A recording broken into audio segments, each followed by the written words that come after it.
أوضاع أشبه ببرميل بارود قابل للانفجار في أي لحظة، وتحذيرات من حرب أهلية. ما بين رعب وكابوس تعيش الشعب الأمريكي، وحلم كيتمناوه أعداء هذه الدولة واللي صبح أقرب باش يتحقق. شنو واقع في ميريكان اللي هي الولايات المتحدة الأمريكية؟ قبل ما نطرقوا لهذا الموضوع اللي هو مهم ومهم بزاف، ما تبخلوش علينا بجيم من الفيديو باش يوصل لأكبر عدد من المشاهدين. كنا كنعرفوا أمريكا اللي هي عبارة عن ولايات وعندها مدن كبيرة بزاف وعندها اقتصادها قوي. من هذه الولايات ولاية تكساس اللي كانت جزء من المكسيك وماشي من أمريكا، كانت داخلة ضمن التراب المكسيكي منذ سنة 1824 حتى لسنة 1836. وكما تنقولوا القوي كياكل الضعيف، وهذه هي السياسة. سنة 1845 ولاية تكساس كتنضم للتراب الأمريكي بقوانينها وبالسلطة ديالها، خضعات للقانون الأمريكي وولات دويلة وسط دولة اللي هي عبارة حاليا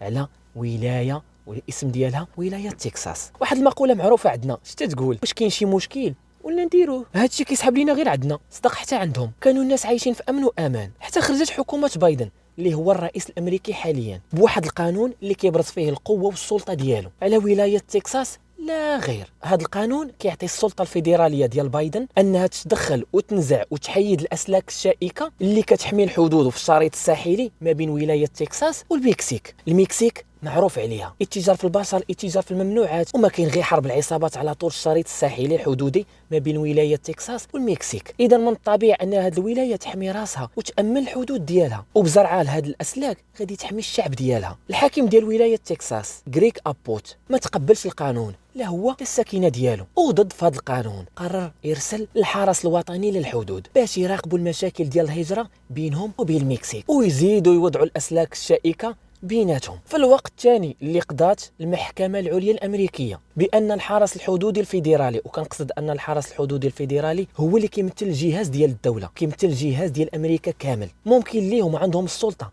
أنهم يحيدوا الأسلاك ديال ولاية تكساس. وهنا قرر الحاكم ديال ولاية تكساس يمنعهم ووقفهم على حدهم، وخرج بتصريح قال فيه أن إدارة بايدن لم تطبق قوانين الهجرة، مشيرا إلى السلطة الدستورية اللي كتمتع بها هذه الولاية للدفاع عن نفسها ضد ما سماه غزو المهاجرين غير الشرعيين للحدود. ترامب لقى الفرصة وفي أي مشكل كيتدخل، وكيف عادته دعا كاع الولايات اللي تيقودوها الجمهوريون باش يتضامنوا مع بعضياتهم ويواجهوا هاد المهاجرين غير النظاميين على الحدود ويزيدوا ينشروا الحراس ديالهم. المشكل كبر اكثر من هكا، ووصل للساكنه اللي خرجوا من الاخر كيطالبوا باستقلال تكساس على الولايات المتحده الامريكيه باش تستقل على امريكا وترجع دوله حاكمه ذاتها بذاتها. دخلتوا فينا وما احترمتوناش وخرقتوا القانون الدستوري ديال البلاد بصفه عامه، اذا حنا شنو غنطالبوا باستقلالنا. زياد على هذا المشكل كامل خرجوا ناس وتوجهوا للشريط الساحلي الحدودي ما بين الولايه ديالهم تكساس والمكسيك. حنا اللي غادي نوقفوا دوك المهاجرين، وما كاينش شي سلطه في البلاد عندها حق انها توقفنا، وقالوا هذه بلادنا وارضنا ومن حقنا نحميوها وما عند حتى شي حد يتدخل فيها. نتوما اللي كتشاهدوا هذا الفيديو، واش كيبان لكم ان بايدن عنده الحق يخرج بهذا القرار، او ان ساكنه ولايه تكساس عندهم الحق يدافعوا على راسهم ويدافعوا على بلادهم؟ ما تنساوش واحد جيم وبارطاج لهذا الفيديو، واحد الكومونتير زوين. كنتوا معي في قناتكم حكايه وعبره. السلام عليكم.